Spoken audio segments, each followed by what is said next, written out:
بسم اللہ الرحمن الرحیم۔ السلام علیکم ورحمۃ اللہ وبرکاتہ۔ ناظرین، دفاع صحابہ سیریز میں ایک مرتبہ پھر ہم آپ کو خوش آمدید کہتے ہیں۔ ہم اپنے اس سیریز کے اندر مختلف صحابہ اکرام کے جو فضائل و مناقب ہیں وہ جاننے کی کوشش کرتے ہیں، اور اسی طرح جو دیگر ایسے افراد ہیں یا ایسا طبقہ ہے جو صحابہ اکرام کے اوپر طرح طرح کے شب و شتم کرتا ہے اور تبرہ بازی کرتا ہے، اس حوالے سے بھی ہم نے اس کے اندر گفتگو کرنی ہے۔ لیکن اس سے قبل ہم صحابہ اکرام کے فضائل و مناقب بیان کر رہے ہیں، جو کہ مختلف ہمارے پروگرام ریکارڈ ہو چکے ہیں، آپ وہ دیکھ سکتے ہیں۔ تو ہمارا جو سابقہ پروگرام تھا اس کے اندر ہم نے سیدنا عمر بن خطاب رضی اللہ تعالیٰ عنہ کے فضائل و مناقب بیان کیے تھے، تو اسی کو ہم آگے لے کے چلتے ہیں، اور جو مزید ان کے فضائل و مناقب ہیں شیخ صاحب سے وہ جاننے کی کوشش کریں گے۔ آج بھی ہمارے ساتھ موجود ہیں فضیلت الشیخ فؤاد بٹوی حافظہ اللہ تعالیٰ، جن کے ہم بہت مشکور و ممنون ہیں کہ وہ ہمارے لیے اپنا وقت نکالتے ہیں۔ شیخ صاحب کیسے مزاج ہیں آپ کے؟ الحمدللہ، اللہ کا شکر ہے۔ آپ کیسے ہیں؟ الحمدللہ، بہت شکریہ شیخ، آپ آئے۔ بارک اللہ فیک۔ شیخ صاحب، چونکہ یہ ہمارا سابقہ پروگرام کا حصہ ہے یہ پروگرام بھی، تو آپ نے صحابہ اکرام کے حوالے سے مختلف پروگرام جو ہیں ان کے لیے قیمتی وقت نکالا ہے۔ اس پروگرام کے اندر آپ جو حضرت عمر بن خطاب رضی اللہ تعالیٰ عنہ کی ذات ہے ان کے فضائل و مناقب بیان کر رہے تھے، تو مزید جو فضائل و مناقب ہیں وہ ناظرین کے سامنے پیش کر دیجیے۔ جی بہت شکریہ۔ الحمدللہ رب العالمین والصلاة والسلام علی اشرف الانبیاء والمرسلین نبینا محمد وعلی آلہ واصحابہ اجمعین، اما بعد۔ جیسا کہ میں نے گزشتہ پروگرام میں یہ ذکر کیا ناظرین کے سامنے کہ سیدنا عمر بن الخطاب رضی اللہ تعالیٰ عنہ امیر المومنین، ان کے فضائل اور مناقب کتاب و سنت میں بہت زیادہ موجود ہیں، بکثرت موجود ہیں، لیکن چند ایک جو معروف اور اہم فضائل اور مناقب ہیں وہ ہم ناظرین کے سامنے جو ہے وہ رکھتے ہیں۔ کچھ احادیث میں نے گزشتہ پروگرام میں ذکر کی تھیں، بے شک چند ایک مزید احادیث جو ہیں وہ سیدنا عمر رضی اللہ تعالیٰ عنہ کے فضائل و مناقب کے حوالے سے وہ مزید ناظرین کے سامنے رکھتے ہیں۔ جیسا کہ عمر رضی اللہ تعالیٰ عنہ کے کمال ایمان کی اللہ کے نبی علیہ السلام نے جو ہے وہ گواہی دی ہے، اور اللہ کے نبی علیہ السلام کو خواب کے اندر حضرت عمر رضی اللہ تعالیٰ عنہ جو ہیں وہ دکھائے گیا، جیسا کہ اللہ کے نبی علیہ السلام فرماتے ہیں۔ ابو سعید خدری رضی اللہ تعالیٰ عنہ حدیث کے راوی ہیں، اور یہ حدیث جو ہے وہ بخاری مسلم کے اندر موجود ہے۔ اللہ کے نبی فرماتے ہیں، بین انا نائم رأیت الناس یعرضون علی، کہ میں سویا ہوا تھا تو میں نے خواب کے اندر دیکھا کہ کچھ لوگ جو ہے میرے سامنے پیش کیے گئے، تو جب ان کو پیش کیا گیا ان لوگوں کے اوپر جو ہے وہ قمیصیں تھیں، انہوں نے پہنے ہوئے تھے، کرتے پہنے ہوئے تھے، تو کچھ لوگ ایسے تھے کہ جن کے سینوں تک وہ کرتے پہنچ رہے تھے، اور کچھ ایسے تھے ما دون ذالک جو اس سے کم تھے، یعنی سینے سے بھی اوپر تھے، نیچے نہیں بلکہ اوپر تھے۔ وعرض علی عمر بن الخطاب، اور میرے اوپر عمر بن خطاب رضی اللہ تعالیٰ عنہ ان کو پیش کیا گیا۔ وعلیہ قمیص یجرہ، اور میں نے دیکھا کہ عمر بن خطاب رضی اللہ تعالیٰ عنہ کے جسم پر ایک کرتا ہے، قمیض ہے، جو کہ اتنی لمبی ہے کہ وہ اس کو کھینچتے چلے آ رہے ہیں، گھسیٹ کر جو ہے وہ چل رہے ہیں، یعنی زمین پہ لگ رہی ہے۔ آپ دیکھیں کہ ایک طرف کچھ ایسے لوگ ہیں کہ جن کی صرف سینوں تک جو ہے وہ قمیض آ رہی ہے، اور بعض کے ایسے ہیں جن کے سینوں سے اوپر ہے قمیض ان کا، لیکن عمر بن خطاب رضی اللہ تعالیٰ عنہ کو اللہ تعالیٰ نے اتنا بڑا قمیض جو ہے وہ پہنایا ہے کہ وہ ان کے یعنی قدموں سے بھی نیچے چل رہا ہے، اور گھسیٹ کر اس کو چل رہے ہیں۔ تو صحابہ کرام نے پوچھا، فما اول ذالک یا رسول اللہ، کہ آپ نے اس کی تعویل کیا کی، یعنی اس کی تعبیر آپ نے کیا کی، یعنی اس قمیض سے کیا مراد ہے؟ تو نبی علیہ السلام نے فرمایا الدین، اس سے مراد عمر کا دین ہے، یعنی عمر رضی اللہ تعالیٰ عنہ ایمان میں کامل لوگوں میں سے ہیں، جن کا ایمان کامل ہے، اور اسی طرح دین پر عمل کرنے والے، اور ان خلفاء میں سے ہیں جو دین کے مطابق جو ہے وہ خلافت کرنے والے اور ریاست کرنے والے اور حکومت کرنے والے ہیں، اور اللہ تعالیٰ کے دین کا بول بالا کرنے والے، اور دین کو پوری دنیا میں، دنیا کے اکثر حصے میں جو ہے وہ اس کا نفاذ کرنے والے ہیں۔ اسی طرح ایک دوسری حدیث میں اللہ کے نبی علیہ السلام نے جو ہے وہ اپنی طرف سے جو عمر رضی اللہ تعالیٰ عنہ کو ملنے والا نبی علیہ السلام کی طرف سے علم ہے، آپ نے اس کے بارے میں خواب دیکھی، جیسا کہ عبداللہ ابن عمر رضی اللہ تعالیٰ عنہما سے مرفوعاً مروی ہے، بیان کرتے ہیں کہ اللہ کے نبی نے فرمایا، بین انا نائم اتیت بقدح، کہ میں سویا ہوا تھا تو میں نے خواب کے اندر دیکھا کہ میرے سامنے ایک پیالہ لایا گیا ہے، بقدح لبن، میرے سامنے ایک دودھ کا پیالہ لایا گیا، فشربت حتی انی لارى الرئی یخرج فی اظفاری، تو میں نے اس پیالے میں سے، دودھ کے پیالے میں سے پیا، حتیٰ کہ اس کی سرابی کے آثار میں نے اپنے ناخنوں کے اندر سے دیکھے۔ اور پھر اللہ کے نبی علیہ السلام فرماتے ہیں، ثم آتیت فضلی عمر بن الخطاب، پھر میں جو بچا ہوا پیالے کے اندر دودھ تھا وہ میں نے عمر بن خطاب کو دے دیا، تو انہوں نے اس سے پیا۔ تو صحابہ کرام نے پوچھا فما اولتہ، اللہ کے رسول آپ نے اس کی تعبیر کیا کی یا رسول اللہ، اللہ کے رسول؟ تو آپ نے فرمایا العلم، کہ میں نے اس کی جو تعبیر کی وہ علم ہے، یعنی میں نے اپنا علم اپنے بعد عمر بن خطاب رضی اللہ تعالیٰ عنہ کو دیا ہے۔ علماء کرام فرماتے ہیں، یہ حدیث یہ بھی بخاری مسلم کے اندر موجود ہے، علماء کرام فرماتے ہیں کہ یہاں علم سے مراد عمر رضی اللہ تعالیٰ عنہ کا لوگوں پر کتاب و سنت کے مطابق حکومت کرنا مراد ہے۔ جیسے نبی کائنات علیہ الصلوۃ والسلام جو ہے وہ لوگوں کے درمیان کتاب و سنت کے مطابق فیصلے کرنے والے تھے اور ان پر اسلام کی تعلیمات ان کے اندر عام کی ہیں، ایسے عمر بن خطاب رضی اللہ تعالیٰ عنہ ہے، وہ بھی ان کے اندر اسی طرح ہی کتاب و سنت کے مطابق جو ہے وہ اسلام کا نفاذ کریں گے اور اسلام کو نافذ کریں گے اور اسلام کی تعلیمات ان کے اندر عام کریں گے۔ جیسے نبی علیہ السلام کے زمانے میں دین کو اللہ تعالیٰ نے قوت، غلبہ اور بلندیاں عطا فرمائیں، اسی طرح عمر بن خطاب رضی اللہ تعالیٰ عنہ ان کے زمانے کے اندر بھی علم کو، دین کے علم کو اور قرآن کو اور سنت کو اسی طرح غلبہ اور دین کو اسی طرح غلبہ ملے گا۔ اسی طرح نبی علیہ الصلوۃ والسلام نے متفق علیہ حدیث ہے، حضرت ابو ہریرہ رضی اللہ تعالیٰ عنہ سے مرفوعاً مروی ہے، فرماتے ہیں نبی علیہ الصلوۃ والسلام نے فرمایا انہ قد کان فیما مضی قبلکم من الامم محدثون، کہ جو امتیں تم سے پہلے گزر چکی ہیں ان کے اندر محدثون یعنی ملہمون تھے، جن کو اللہ تعالیٰ الہام کرتا تھا۔ وَإِنَّهُ إِن كَانَ فِي أُمَّتِي هَذِهِ مِنْهُمْ فَإِنَّهُ عُمَرُ بْنُ الْخَطَّابِ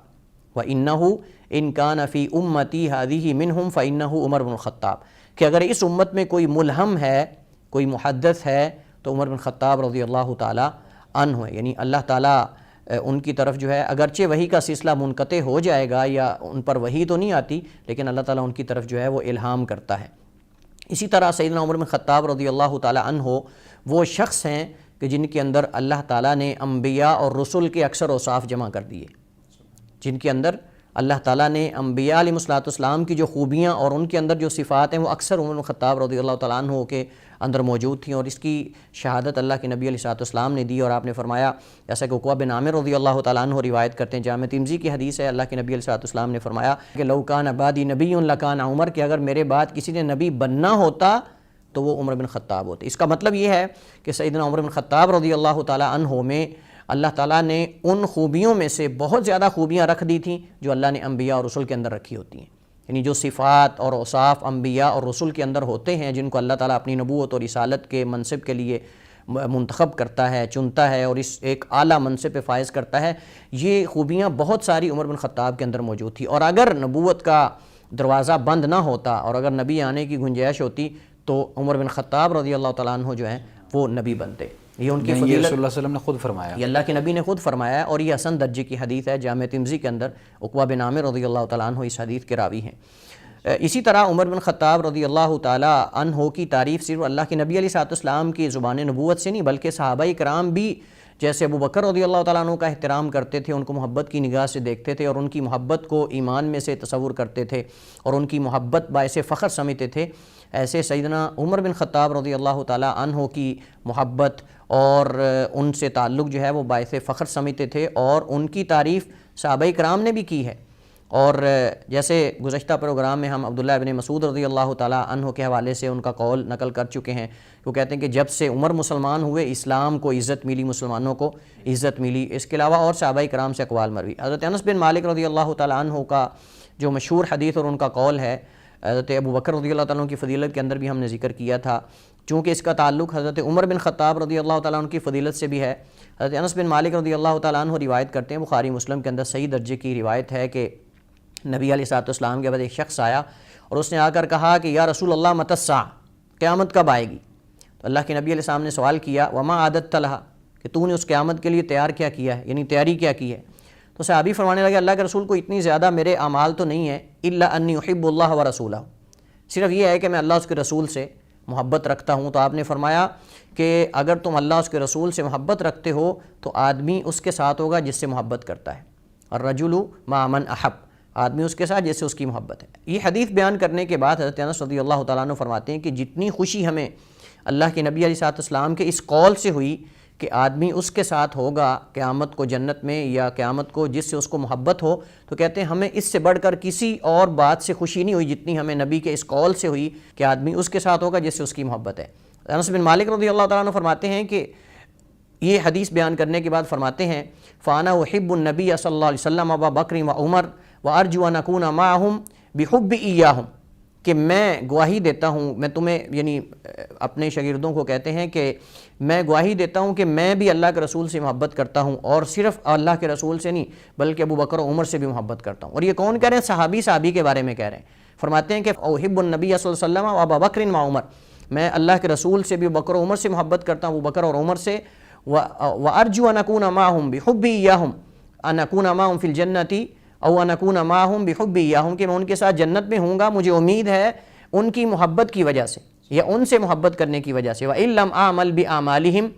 أَوْ بِمِثْلِ أَعْمَالِهِمْ، اگرچہ میں ان کے اعمال کی طرح کے عمل تو نہیں میرے، لیکن یہ ہے کہ مجھے امید ہے کہ چونکہ میری ان سے محبت ہے اس وجہ سے میں ان کے ساتھ جو ہے وہ جنت میں ہوں گا، نبی علیہ السلام کے ساتھ، ابو بکر و عمر کے ساتھ۔ اور اس حدیث سے ہمیں یہ بھی پتہ چلتا ہے کہ انس بن مالک رضی اللہ تعالیٰ عنہ کا بھی اس بات پر ایمان تھا کہ ابو بکر و عمر نبی کے ساتھ جنت میں ہوں گے، ابو بکر و عمر نبی علیہ السلام کے ساتھ جنت میں ہوں گے۔ اس کے علاوہ عمر بن خطاب رضی اللہ تعالیٰ عنہ کے بارے میں بے شمار فضائل ہیں، جیسا کہ نبی علیہ السلام نے ایک اور خواب بیان کی، اور یہ بھی صحیحین کے اندر موجود ہے کہ آپ نے وہ جو ہے وہ کنویں سے پانی کھینچنے والی مثال آپ نے دی، فرمایا کہ میں نے پانی کھینچا، اس کے بعد جو ہے وہ ابو بکر آئے، انہوں نے کھینچا لیکن کچھ جو ہے وہ 1-2 ڈول کھینچے، مراد ان کی خلافت کے کم عرصے ہونے کی طرف اشارہ تھا کہ بہت کم عرصہ ان کی خلافت رہے گی۔ فرمایا کہ پھر عمر رضی اللہ تعالیٰ عنہ آئے اور انہوں نے جو ہے وہ اس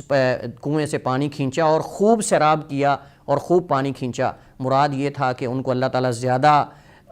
دیر جو ہے وہ خلافت دے گا اور وہ دنیا کے اکثر حصے پر اسلام کا جھنڈا، کلمہ توحید کا، الہی کلمت اللہ، وہ جو ہے وہ جھنڈا لہرائیں گے اور اللہ تعالیٰ کی کتاب اور نبی علیہ السلام کی سنت کی تعلیمات کو عام کریں گے اور لوگوں کے اوپر جو ہے وہ عدل و انصاف کے ساتھ حکومت کریں گے۔ اس کی طرف اشارہ تھا نبی علیہ السلام کو، اور آپ نے یہی تعبیر کی۔ شیخ صاحب، ابھی آپ نے دوران گفتگو اپنی ایک حدیث بیان کی جس کے اندر آپ نے بیان فرمایا کہ ہر امت کے اندر ایک محدث ہوگا اور ملہم ہوگا، تو اس ملہم سے کیا مراد ہے؟ یہ بھی ناظرین کے سامنے واضح کر دیجئے۔ دیکھیے، یہاں ملہم سے مراد یہ ہے کہ کچھ ایسے افراد ہوتے ہیں جو اللہ تعالیٰ کے خاص فضل و کرم اور عنایت کے سبب اللہ تعالیٰ ان کی زبان اور دل پر حق کو جاری کر دیتا ہے، یعنی وہ دل سے اور زبان سے وہی بات کہتے ہیں جو حق ہوتی ہے اور جو وحی ہوتی ہے، اگرچہ ان پر وحی نہیں ہوتی لیکن وہ اللہ تعالیٰ کی جو وحی ہے، اللہ تعالیٰ کے جو بنائے ہوئے قوانین اور رسول ہیں اس کے موافق وہ بات ہوتی، کبھی اللہ تعالیٰ کی بات کے خلاف جو ہے وہ یا کتاب و سنت کے خلاف وہ بات نہیں ہوتی، اگرچہ اس کی طرف وحی نہیں ہوتی۔ بعض علماء کہتے ہیں کہ اللہ تعالیٰ اس کی زبان پر جو ہے اگرچہ وحی نہیں لیکن جبریل علیہ السلام کی مدد کے ذریعے اللہ تعالیٰ اس کی زبان سے حق جاری کر دیتا ہے، البتہ وہ روح القدس کی مدد سے ہو یا اللہ تعالیٰ جو ہے وہ ان کی زبان پہ حق کو جاری کر دے، مقصد یہ ہے اللہ تعالیٰ حق کی باتیں ان کو الہام کرتا ہے، یعنی ان کے اندر ایمان کا اضافہ اس قدر ہو جاتا ہے کہ اللہ علم و کا تقرب، جو اللہ علم کا و فضل ہم نے کہا نا کہ نبی علیہ السلام نے بتایا کہ جو ہے وہ میں نے دودھ کا پیالہ دیا جو بچا ہوا تھا میرا، تو وہ اس سے مراد علم ہے، تو مطلب یہ ہے کہ ان کی زبان سے ہمیشہ جو ہے وہ حق جاری ہوتا ہے اور اللہ تعالیٰ ان کی زبان اور دل سے حق کو جاری کر دیتا ہے، اور اس کی عملی مثالیں ان کی زندگی کے اندر موجود ہیں کہ جب وہ کوئی مشورہ دیتے یا رائے دیتے تھے تو اللہ تعالیٰ اس کے مطابق جو ہے وہ قرآن ویسے بھی آپ نے گزشتہ پروگرام کے اندر یہ بات بیان کی تھی کہ شیطان بھی راستہ بدل لیتا تھا۔ تو عمر رضی اللہ تعالیٰ عنہ اگرچہ ان پر وحی نہیں ہوتی تھی لیکن اللہ تعالیٰ جو ہے وہ ان کی طرف الہام کرتا تھا، اور الہام کا مطلب یہ کہ کسی کے دل کے اندر حق بات ڈال دینا اور وہ ان کی زبان سے جاری ہو جاتی تھی، جو اللہ ان کے دل کے اندر حق بات کا القاء کرتا تھا، الہام کرتا تھا، وہی ان کی زبان سے جاری ہو جاتی تھی۔ اور اسی وجہ سے میں نے پچھلے پروگرام کے اندر اشارہ کیا تھا لیکن واضح بتا دیتا ہوں کہ بعض محدثین اور بعض فقہا عمر رضی اللہ تعالیٰ عنہ کے جو اختیارات تھے، جو ان کی آراء تھیں، ان کو دیگر صحابہ کی آراء سے مقدم رکھتے تھے، چونکہ ان کے بارے میں نبی علیہ السلام نے یہ جو ہے وہ بشارت دی ہے کہ یہ ان لوگوں میں سے ہیں جن کو اللہ تعالیٰ الہام کرتا ہے اور ان کے دل پہ اللہ تعالیٰ زبان پہ حق جاری کر دیتا ہے، تو اس وجہ سے ان کی آراء کو، ان کے جو فیصلے ہیں ان کو دیگر صحابہ کرام کی آراء اور فیصلوں سے مقدم رکھا جاتا ہے، یعنی ان مسائل میں خصوصاً جن میں کتاب و سنت میں کوئی واضح نص جو ہے وہ موجود نہیں ہوتی۔ شیخ صاحب، جو موافقات ہیں ان سے کیا مراد ہے؟ ابھی آپ نے بیان کیا کہ اس طرح کے جو کئی ایسے مسائل ہیں، ایسے الہام ہیں جو کہ اللہ تبارک و تعالیٰ نے جو ان کی رائے تھی ان کو ترجیح دیتے ہوئے باقاعدہ وحی نازل فرما دی، تو ناظرین کے سامنے وہ چیزیں بھی بیان کر دیجیے آپ. جی یہ ایک مستقل موضوع ہے موافقات عمر رضی اللہ تعالی عنہ کے حوالے سے، جس میں عموماً علماء اور مورخین جو ہے وہ حضرت عمر رضی اللہ تعالیٰ عنہ کی ان آراء کو ذکر کرتے ہیں کہ جو انہوں نے بطور رائے کے نبی علیہ السلام کے سامنے ان کا اظہار کیا، اپنا ایک مشورہ اور رائے، اور اللہ تعالیٰ نے اس کے موافق وحی نازل کر دی. یعنی وہ رائے دیتے تھے اور اللہ تعالیٰ اس کے مطابق قرآن کریم جو ہے وہ نازل کر دیتا تھا. اور عمر رضی اللہ تعالیٰ عنہ کی سبحان اللہ سادگی دیکھیں آپ، ان کی تواضع دیکھیں اور ان کی عاجزی اور انکساری دیکھیں. حضرت انس رضی اللہ تعالیٰ عنہ روایت کرتے ہیں، فرماتے ہیں کہ حضرت عمر رضی اللہ تعالیٰ عنہ، جیسا کہ حدیث صحیح بخاری کے اندر موجود ہے، حضرت انس رضی اللہ تعالیٰ عنہ فرماتے ہیں وافقت ربی فی ثلاث. یہ حضرت عمر کے ادب کا اندازہ دیکھیں. یہ نہیں کہتے کہ میرے رب نے میری موافقت کی، بلکہ کہتے ہیں میں نے اپنے رب کے حکم میں موافقت کی. وافقت ربی فی ثلاث، کہ میں نے اپنے رب کے ساتھ موافقت کی. یہ نہیں کہا کہ رب نے میرے ساتھ موافقت کی. یہ ادب میں سے اگر کوئی بندہ اس طرح ہو تو وہ کہتا وہ اپنے لیے اعزاز سمجھتا ہے کہ اللہ نے میری موافقت میں، بلکہ اب عمر کا ادب دیکھیں رضی اللہ تعالیٰ عنہ کا. فرماتے ہیں وافقت ربی فی ثلاث، کہ میں نے اپنے رب کے حکم میں 3 چیزوں میں موافقت کی. یقیناً حضرت عمر رضی اللہ تعالیٰ عنہ کا یہ ایمان ہے کہ اللہ تعالیٰ اس سے پہلے جانتے تھے، اور یہ لوح محفوظ میں چیزیں ساری لکھی ہوئی ہیں، اور اللہ تعالیٰ نے تو پہلے سب کچھ طے کیا ہوا ہے. بے شک. اس کا مطلب یہی ہے کہ عمر رضی اللہ تعالیٰ عنہ کا یہ رائے دینا، مشورہ دینا، یہ پہلے نہیں بلکہ اللہ تعالیٰ کا حکم پہلے موجود ہے اور عمر نے اس میں موافقت کی ہے. حضرت عمر رضی اللہ تعالیٰ عنہ کا یہ ادب ہے اللہ تعالیٰ کی ذات کے ساتھ. فرماتے ہیں کہ میں نے اپنے رب کے حکم میں موافقت کی ہے. اور عمر رضی اللہ تعالیٰ عنہ کے بارے میں یہ معروف ہے، جیسا کہ عبداللہ ابن عباس رضی اللہ تعالیٰ عنہما فرماتے ہیں کان وقافا عند کتاب اللہ، کان وقافا عند کتاب اللہ. عمر اللہ کی کتاب کے سامنے ہاتھ اٹھا دینے والے تھے، رک جانے والے تھے. حضرت عمر رضی اللہ تعالیٰ عنہ کے سامنے ایک بندہ آیا، اس نے کہا آپ عدل ہی نہیں کرتے، آپ انصاف ہی نہیں کرتے، صحیح بخاری میں حدیث ہے. تو حضرت عمر رضی اللہ عنہ غصے میں آ گئے. جب غصے میں آ گئے تو اس نے فوراً حضرت عمر کے سامنے قرآن کی آیت پڑھی، خذ العفو وامر بالعرف. انہوں نے کہا کہ معافی کو پکڑو، اس آیت کے اندر حکم ہے کہ معاف کر دو اور معافی کو لازم پکڑو. جب یہ آیت پڑھی تو حضرت عمر رضی اللہ عنہ فوراً ٹھنڈے ہو گئے، ان کا غصہ جاتا رہا. یہ حدیث بیان کرنے کے بعد حضرت عبداللہ بن عباس فرماتے ہیں کان وقافا عند کتاب اللہ، کان عمر بن الخطاب وقافا عند کتاب اللہ، اللہ کی کتاب کے سامنے وہ رک جانے والے تھے. جتنا بھی غصہ ہوتا، جو بھی ان کی رائے ہوتی، جب کوئی کہہ دیتا کہ اللہ کی کتاب میں یہ ہے یا حدیث میں یہ ہے، تو کتاب اللہ سے مراد قرآن و سنت دونوں ہیں، اس کے سامنے رک جاتے، ہاتھ کھڑے کر دیتے تھے کہ میری عمر کی کیا مجال ہے، میں عمر کی کیا مجال ہے اس کے سامنے میں اپنی رائے. یا مفسرین محدثین باقاعدہ بیان کرتے ہیں کہ ان کی طبیعت کے اندر جلال تھا، اس کے باوجود بھی جب اللہ اس کے رسول کا فرمان آتا تو فوراً بیٹھ جاتے، فوراً ان کا غصہ جاتا رہتا، ٹھنڈے ہو جاتے تھے. افسوس کی بات یہ ہے کہ ہمارے معاشرے کے اندر جو ہے وہ اگر کسی کے پاس تھوڑا سا علم ہو تو حدیث کی تعویلیں کرنے لگ جاتا ہے. حدیث کو اپنی رائے سے رجوع نہیں کرنا، اپنے امام کی، اپنے بڑے کی بات کو غلط نہیں کہنا، لیکن حدیث کو غلط کہہ دینا، والیاذ باللہ حدیث کی ایسی تعویل کرنی ہے کہ اس کو اصل معنی سے پھیر دینا ہے. لیکن سیدنا عمر بن خطاب جن کی زبان پہ اللہ نے حق جاری کیا تھا، جو اللہ تعالیٰ کے کئی احکامات کے اندر موافقت کرنے والے تھے، وہ بھی اللہ کی کتاب اور سنت کے سامنے رک جانے والے تھے. اور اس کے بارے میں ایک واقعہ معروف ہے کہ ایک دفعہ عمر رضی اللہ تعالیٰ عنہ اور ابو بکر رضی اللہ تعالیٰ عنہما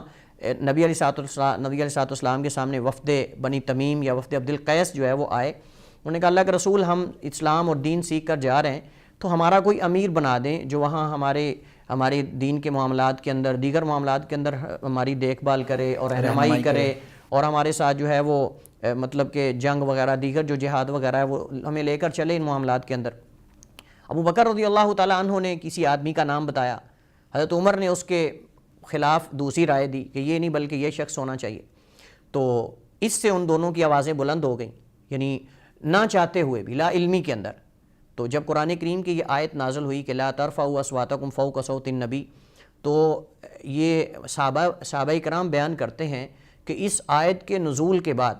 حضرت عمر رضی اللہ تعالیٰ عنہ اتنا آہستہ بولا کرتے تھے، اتنا آہستہ بولا کرتے تھے، اللہ کے نبی کو بار بار پوچھنا پڑتا تھا عمر تم کیا کہہ رہے ہو، عمر دوبارہ بتائیں تم کیا کہنا چاہتے ہو. اتنی دھیمی آواز میں بولا کرتے تھے کہ اللہ کے نبی بار بار پوچھا کرتے تھے عمر دوبارہ بولو کیا کہنا چاہتے ہو، اس ڈر سے کہ کہیں میرے عمل برباد نہ ہو جائیں. حالانکہ وہ صحابہ کرام جان بوجھ کر تو کسی نے آواز نہیں بلند کی، وہ صرف یہ تھا کہ ایک رائے کے اندر اختلاف ہوا اور نہ جانتے ہوئے اور یعنی نسیاناً آپ سمجھ سکتے ہیں کہ جان بوجھ کر نہیں، ان کی آواز تھوڑی سی بلند ہوئی تو وہ آیت تو عام نازل ہوئی تھی وفد بنو تمیم کے بارے میں، جو آ کر نبی علیہ السلام کے جو ہے وہ حجرے کے سامنے باہر کھڑے ہو کر جو ہے آوازیں دے رہے ہیں، اخرج الینا یا محمد، اخرج الینا یا محمد. لیکن عمر سمجھے کہ شاید یہ ہمارے بارے میں ہے، اور اس وجہ سے امام بخاری نے اس واقعے کے تحت جو ہے وہ اس آیت کو ذکر کیا ہے. تو اس قدر عمر رضی اللہ تعالیٰ عنہ جو ہیں وہ اللہ تعالیٰ کی کتاب کے سامنے جو ہے وہ رک جانے والے تھے. یہ ان کے فضائل میں سے. تو رہی بات یہ کہ عمر رضی اللہ تعالیٰ عنہ ان کے موافقات سے کیا مراد ہے، تو موافقات جیسے میں بتا چکا ہوں کہ اس سے مراد عمر رضی اللہ تعالیٰ عنہ کی وہ آراء ہیں جو بطور مشورے کے اللہ کے نبی علیہ السلام کے سامنے وہ رکھتے تھے، چونکہ اللہ کے نبی علیہ السلام جو ہے وہ صحابہ کرام سے مشورہ کیا کرتے تھے. جیسے اللہ نے فرمایا وَشَاوِرْهُمْ فِي الْأَمْرِ کہ آپ ان سے مشورہ کر لیا کرو معاملات کے اندر. تو آپ کوئی بھی اہم مسئلہ ہوتا صحابہ کرام سے اس مسئلے، خصوصاً جب اس کا تعلق جنگی معاملات سے ہوتا تھا، تو آپ مشورہ ان سے لیتے تھے. تو حضرت عمر رضی اللہ تعالیٰ عنہ جو ہے اس میں اپنی رائے دیتے تھے. اس کی آپ چند ایک مثالیں جو ہیں وہ ناظرین کے سامنے بیان کر دیجئے. ناظرین کے سامنے حدیث میں ذکر کر رہا تھا کہ نبی علیہ حضرت عمر رضی اللہ تعالیٰ عنہ حضرت انس کو فرماتے ہیں وافقت ربی فی ثلاث، کہ میں نے 3 چیزوں میں اپنے رب کی موافقت کی ہے. ان میں سب سے پہلے کہتے ہیں فقلت یا رسول اللہ لو اتخذنا من مقام ابراہیم مصلی،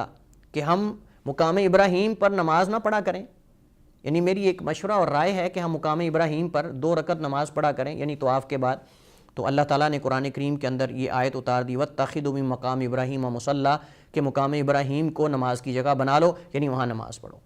پھر فرماتے ہیں کہ میں نے نبی علیہ السلام کو یہ مشورہ دیا کہ اللہ کے رسول آپ کے پاس جو ہے وہ نیک بھی آتے ہیں، صالح اور طالح دونوں طرح کے لوگ آتے ہیں، یعنی باہر سے ملاقات کے لیے، اور آپ کا پوچھتے ہیں گھر کے اندر آ کر کہ آپ موجود ہیں یا نہیں ہیں. تو آپ اپنی ازواج مطہرات جو ہماری مائیں امہات المومنین ان کو پردے کا اگر آپ حکم دیں کہ وہ اپنے چہروں پہ پردہ اور چادریں اوڑھ کے رکھا کریں. تو کہتے ہیں کہ میں نے مشورہ دیا تو اللہ نے آیت حجاب جو ہے وہ اتار دی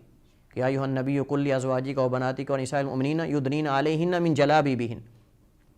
کہ اے نبی اپنی ازواج اور اپنی بیٹیوں اور مومنوں کی بیویوں کو کہہ دو کہ وہ اپنے اوپر جو ہے وہ چادریں اوڑھ کر رکھیں اور پردہ کیا کریں. تو اللہ تعالیٰ نے اس کے بعد یہ آیت حجاب نازل کر دی. اسی طرح فرماتے ہیں کہ جب نبی علیہ السلام کی ازواج مطہرات مل کر اللہ کے نبی علیہ السلام کے پاس آئیں خرچہ مانگنے کے لیے، ان میں ان کی بیٹی بھی تھی سیدہ حفصہ بنت عمر رضی اللہ تعالیٰ عنہما، وہ بھی تھیں، اور دیگر حضرت ابوبکر صدیق کی بیٹی سیدہ عائشہ رضی اللہ تعالیٰ عنہا بھی تھیں. اور واقعہ معروف ہے کہ وہ اکٹھی ہو کر اللہ کے نبی علیہ السلام کے پاس خرچہ مانگنے کے لیے آئیں. تو نبی علیہ السلام جو ہے وہ اللہ کے نبی علیہ السلام نے اعراض کر لیا اور آپ ناراض ہو گئے. تو اس وقت حضرت عمر رضی اللہ تعالیٰ عنہ فرماتے ہیں کہ میں نے مشورہ دیا عسیٰ ربہ ان طلقکن ان یبدلہ ازواجا خیرا منکن، کہ قریب ہے کہ اگر یہ نبی صلی اللہ علیہ وسلم ان کو طلاق دے دیں، اللہ تعالیٰ ان کے بدلے میں ایسی ازواج مطہرات یعنی ایسی زوجات اللہ کے نبی علیہ السلام کو عطا کرے جو مسلمات مؤمنات قانتات تائبات. یعنی یہ بات کی میں نے ان کے سامنے کہ اگر تم نبی علیہ السلام کے ساتھ ناراض ہوگی یا تو نبی علیہ السلام جو ہے وہ پریشان کرو گے تو طلاق دے دیں گے، اور اللہ کے نبی جب طلاق دیں گے تو اللہ تعالیٰ اس کے بدلے میں تم سے بہتر جو ہے وہ نبی کو بیویاں دے دے گا. تو اللہ تعالیٰ نے یہ قرآن کریم سورہ تحریم کے اندر یہ آیات نازل کر دیں عسیٰ ربہ ان طلقکن ان یبدلہ ازواجا خیرا منکن مسلمات مؤمنات قانتات تائبات عابدات سائحات ثیبات وابکارا. یعنی جیسے الفاظ عمر بن خطاب رضی اللہ تعالیٰ عنہ نے ان کے سامنے کہے، اللہ تعالیٰ نے اس کے موافق جو ہے وہ قرآن کریم جو ہے وہ نازل کر دیا. اسی طرح صحیح مسلم کے اندر اس کی جگہ پر ایک اور واقعے کا ذکر ہے، اور وہ بدر کے قیدیوں کے بارے میں یعنی اس کی جگہ پر وہ ذکر ہے کہ فرماتے ہیں کہ بدر کے قیدیوں کے بارے میں اللہ تعالیٰ نے میں نے اللہ تعالیٰ کے حکم میں موافقت کی. اور وہ یہ ہوا کہ جب بدر کے اندر کفار مکہ مشرکین مکہ قیدی ہو کر آئے تو اللہ کے نبی علیہ السلام نے صحابہ کرام سے مشورہ لیا. آپ نے فرمایا کہ ان کے بارے میں کیا کرنا چاہیے. تو سیدنا ابو بکر رضی اللہ تعالیٰ عنہ کی رائے یہ تھی کہ ان سے فدیہ لے کر ان کو چھوڑ دیا جائے. ان کا بھی اجتہاد تھا اور ان کے ذہن کے اندر یہ تھا کہ ابھی اسلام کمزور ہے، ہم مال لے کر اپنی جو قوت دفاع ہے اس کو مضبوط کرتے ہیں، اپنی دفاعی پوزیشن جو ہے اس کو مضبوط کرتے ہیں، ہمیں مال کی ضرورت ہے. چونکہ مہاجرین یعنی صحابہ کرام ہجرت کر کے مکہ سے مدینہ میں آئے تھے تو ابھی ان کی مالی حالت کو اتنی مضبوط نہیں تھی. تو حضرت ابوبکر رضی اللہ تعالیٰ نے بھی صحیح سوچا تھا، ان کا مشورہ یہ تھا کہ ہم ان سے فدیہ لے کر ان کو چھوڑ دیتے ہیں. تو سیدنا عمر رضی اللہ تعالیٰ عنہ نے اس سے پہلے مشورہ یہ دیا تھا کہ ہم ان کو قتل کریں، ہمیں ان کو قتل کرنا چاہیے قصاصاً، اور ہر رشتہ دار اپنے رشتہ دار کو قتل کرے. اور ان کو اگر ہم چھوڑیں گے تو کل کو اور زیادہ ان کو قوت ملے گی. لہٰذا اب یہ بڑے بڑے ان کے سردار اور یہ جو ہے وہ ہمارے قیدی بن کر آئے ہیں تو ان کا خون بہانا چاہیے. نبی علیہ الصلوۃ والسلام نے سیدنا ابو بکر رضی اللہ تعالیٰ عنہ کی رائے کو لے لیا تو اللہ تعالیٰ نے اس کے بارے میں قرآن کریم کی آیات اتاری. سورہ توبہ کے اندر یہ آیات موجود ہیں. اللہ تعالیٰ فرماتا ہے ما کان لنبی ان یکون لہ اسریٰ حتی یثخن فی الارض, کہ نبی کے لائق نہیں ہے کہ اس کے پاس قیدی ہوں اور جو ہے وہ زمین کے اندر ان کی خون ریزی نہ کی جائے اور ان کو قتل نہ کیا جائے. چاہیے تو یہ تھا کہ ان کا خون بہایا جائے اور ان کو قتل کیا جائے, چونکہ اس وقت جو ہے آغاز اسلام ہے, اسلام کا آغاز ہے, یعنی یہ آغاز میں تھا تاکہ اسلام کا روب, مسلمانوں کا روب ان پر بیٹھے. کیونکہ اگر آپ چھوڑ دیتے ہیں تو یعنی ابو بکر رضی اللہ عنہ کی رائے بھی ٹھیک تھی کہ مال تو مل جائے گا, اس میں مالی حالت بھی مسلمانوں کی کمزور تھی. انہوں نے ایک اور پہلو سے سوچا. حضرت عمر رضی اللہ تعالیٰ نے ایک اور پہلو سوچا کہ اگر ہم اب قتل کر دیں گے نا تو ہمارا روب ان پر اور زیادہ بڑھ جائے گا اور مسلمانوں کو قوت اور زیادہ ملے گی. جو کوئی مسلمانوں پہ حملہ کرنے کا سوچ بھی رہے ہیں وہ سوچنا بند کر دیں گے. کو پتہ ہوگا کہ 313 نے 1000 جو ہے ان کا مقابلہ کیا اور بڑے بڑے سردار وہاں مارے گئے. تو اگر ہم بھی ایسا کریں گے تو ہمارے ساتھ بھی کس طرح کا سلوک کیا جا سکتا ہے, اگر ہم بھی ایسا کریں گے تو ہمارے ساتھ بھی یہی اشر و نشر ہوگا ہمارا بھی. تو سیدنا عمر رضی اللہ تعالیٰ کا مشورہ یہ تھا اور یہ ان کی موافقت تھی اللہ تعالیٰ کے حکم میں کہ اللہ تعالیٰ نے فرمایا کہ نبی کے لائق نہیں, اگر اس کے پاس جو ہے وہ قیدی آئیں تو وہ ان کو چھوڑ دے. ایسے یہ آغاز میں تھا. اس کے بعد آپ جانتے ہیں کہ حکم بدل گیا کہ ان کو جو ہے وہ قیدی کیا جائے اور اس کے بعد ان کو قیدی بنا کر صحابہ کرام میں بطور غلام اور لونڈیوں کے تقسیم کر دیا جاتا تھا. اور یہ معاملات اس کے بعد میں احکامات میں کچھ تبدیلی ہوئی, لیکن پہلے اللہ تعالیٰ کا حکم یہی تھا. تو یہ بھی عمر رضی اللہ تعالیٰ عنہ کی اللہ تعالیٰ کے حکم کے ساتھ موافقت ہے. اسی طرح معروف واقعہ ہے, نبی علیہ الصلوۃ والسلام نے جب عبداللہ بن ابی منافق کی نماز جنازہ پڑھی تو اللہ تعالیٰ نے قرآن کریم کی آیت اتاری اور اللہ تعالیٰ نے فرمایا کہ اگر آپ جو ہے وہ ان کے لیے 70 بار بھی اگر معافی اور بخشش طلب کریں گے تو اللہ تعالیٰ ان کو معاف نہیں کرے گا, یعنی میں ان کو معاف نہیں کروں گا, اللہ تعالیٰ نے فرمایا. تو اللہ کے نبی علیہ السلام جا رہے ہیں نماز جنازہ پڑھانے کے لیے, تو سیدنا عمر رضی اللہ عنہ اللہ کے نبی کے ایک کپڑے کا کنارہ پکڑ کے اللہ کے نبی صلی اللہ علیہ وسلم کے کپڑے کو آپ کے قمیض کو پکڑ کر فرماتے ہیں اللہ کے نبی نہ جائیں, اللہ کے رسول اس کی نماز جنازہ نہ پڑھائیں, اللہ تعالیٰ نے روکا ہے. تو اللہ کے نبی صلی اللہ علیہ وسلم یہ فرما رہے تھے کہ اللہ نے 70 بار کہا ہے, میں اس سے زیادہ اگر ان کے لیے بخشش اور مغفرت کی دعا کرتا ہوں شاید اللہ تعالیٰ معاف کر دے. تو اس کے بعد جو ہے وہ جب عمر رضی اللہ تعالیٰ نے اللہ کے نبی علیہ الصلوۃ والسلام کو جو ہے, اللہ کے نبی علیہ الصلوۃ والسلام آپ جانتے ہیں رحیم اور کریم ہے. یا ہرگز مطلب نہیں کہ اللہ کے نبی علیہ الصلوۃ والسلام جو ہے وہ ان کو پتہ نہیں تھا اس حکم کا یا وہ اللہ تعالیٰ کے حکم سے واقف نہیں تھے, عمر نے ان کو یاد دلایا, ایسا نہیں, کلا وحاشا. اللہ کے نبی علیہ الصلوۃ والسلام پہ جو ایک اپنی امت کے بارے میں رحمت اور شفقت تھی, آپ اپنی ذات کی خاطر جو ہے وہ لوگوں سے بدلہ نہیں لیا کرتے تھے, آپ رحیم اور کریم رحمت اللہ عالمین تھے, یہ وصف آپ پہ غالب تھا. اس وجہ سے نبی علیہ الصلوۃ والسلام جو ہے وہ آپ چاہتے تھے کہ اللہ تعالیٰ ان کو معاف کر دے, اور اس وجہ سے نبی علیہ الصلوۃ والسلام نے جیسا کہ حدیث میں موجود ہے ان کے بیٹے عبداللہ بن ابی منافق کے جو بیٹے صحابی تھے ان کو اللہ کے نبی صلی اللہ علیہ وسلم نے کرتا دیا کہ جاؤ ان کو پہنا دو کہ شاید اللہ تعالیٰ اس وجہ سے ان کو معاف کر دے. اپنا لعاب ڈالا. تو اللہ کے نبی علیہ الصلوۃ والسلام نے اپنا کرتا دیا اور آپ جنازے کے لیے بھی گئے, لیکن اللہ تعالیٰ نے اس کے بعد جب حضرت عمر رضی اللہ تعالیٰ عنہ نے اللہ کے نبی علیہ الصلوۃ والسلام کو روکا کہ اللہ کے رسول نماز جنازہ نہ پڑھائیں, تو اللہ تعالیٰ نے اس کے بعد یہ قرآن کریم کی سورہ توبہ کی آیت اتاری وَلَا تُصَلِّ عَلَىٰ أَحَدٍ مِّنْهُمْ مَاتَ أَبَدًا وَلَا تَقُمْ عَلَىٰ قَبْرِهِ, کہ اے نبی آج کے بعد اگر ان میں سے کوئی مر جائے تو آپ نے نماز جنازہ نہیں. پہلے یہ تھا کہ اگر آپ 70 بار بھی بخشش کی دعا کریں تو ان کو اللہ معاف نہیں کرے گا. نبی صلی اللہ علیہ وسلم فرماتے ہیں کہ میں اگر اللہ تعالیٰ اس سے زیادہ بھی بخشش کی دعا کرنے سے معاف کر دیتا تو میں نے کرنی تھی, 70 سے بھی میں تجاوز کر جاتا. لیکن جب یہ آیات رسول اللہ صلی اللہ علیہ وسلم کی شفقت تھی, شفقت اور رحمت تھی, یہ مطلب نہیں تھا کہ اللہ کے رسول صلی اللہ علیہ وسلم نعوذ باللہ اللہ تعالیٰ کے حکم کی عدولی کر رہے ہیں. آپ نے سمجھا کہ یہ اختیار ہے کہ اللہ تعالیٰ اس سے زیادہ اگر میں معافی مانگوں گا تو شاید اللہ تعالیٰ معاف کر دے گا. تو عمر فرما رہے تھے کہ اللہ کے رسول آپ نہ جائیں, نماز جنازہ نہ پڑھیں. تو اس کے بعد اللہ تعالیٰ نے یہ جب فیصل کن, یعنی آپ نے یہ حکم جب اللہ تعالیٰ نے اتارا کہ وَلَا تُصَلِّ عَلَىٰ أَحَدٍ مِّنْهُمْ مَاتَ أَبَدًا وَلَا تَقُمْ عَلَىٰ قَبْرِهِ, کہ آج کے بعد ان میں سے جو مر جائے اے نبی آپ نے ان کی نماز جنازہ بھی نہیں پڑھنی اور نہ آپ نے اس کی قبر پہ کھڑے ہونا ہے, یعنی قبر پر کھڑے ہو کر بخشش کی دعا بھی اور ثابت قدمی کی دعا بھی ان کے لیے نہیں کرنی. تو آپ یہاں سے اندازہ لگا سکتے ہیں کہ عمر رضی اللہ تعالیٰ عنہ کا کیا مقام اور کیا فضیلت ہے, اور اللہ تعالیٰ کی انہوں نے کتنے احکامات کے اندر جو ہے وہ موافقت کی ہے. اور یہی مطلب ہے جو پہلے ہم ذکر کر چکے ہیں کہ ہر امت کے اندر ایک ملہم ہوتا ہے جس کو اللہ تعالیٰ محدث اور ملہم، جس کو اللہ تعالیٰ الہام کرتا ہے، اللہ اس کی زبان اور دل پہ حق کو جاری کر دیتا ہے، اور یہی وہ چیزیں تھیں جو حضرت عمر رضی اللہ تعالیٰ عنہ کے حق اور حق پر ڈٹے رہنے اور حق پر چلنے کی جو علامات اور نشانیاں ہیں، جو ان کی زندگی کے اندر ہی، نبی علیہ السلام کی زندگی کے اندر ہی اللہ تعالیٰ نے جو ہے وہ ان کی زبان سے یہ جاری کر دی اور ظاہر کر دی. یعنی یہ ان کا مقام و مرتبہ ہے، اور یہ ان کا ماشاء اللہ. بہت شکریہ شیخ، اللہ تعالیٰ آپ کے علم میں مزید برکت نازل فرمائے. انشاءاللہ ہم آپ سے مزید وقت لیتے رہیں گے. ناظرین، یہ تھا ہمارا آج کا پروگرام، جس کے اندر شیخ صاحب نے بڑے عمدہ انداز سے واضح کیا کہ جو سیدنا عمر بن خطاب رضی اللہ تعالیٰ عنہ کے فضائل و مناقب ہیں وہ کیا ہیں، اور جو موافقات ہیں وہ کیا کیا ہیں، کہ اللہ تبارک و تعالیٰ نے کس طرح جو ان کے دل کے اندر خیالات آتے تھے اللہ تبارک و تعالیٰ نے باقاعدہ وحی نازل کر دی. تو یہ ان کا مقام و مرتبہ ہے.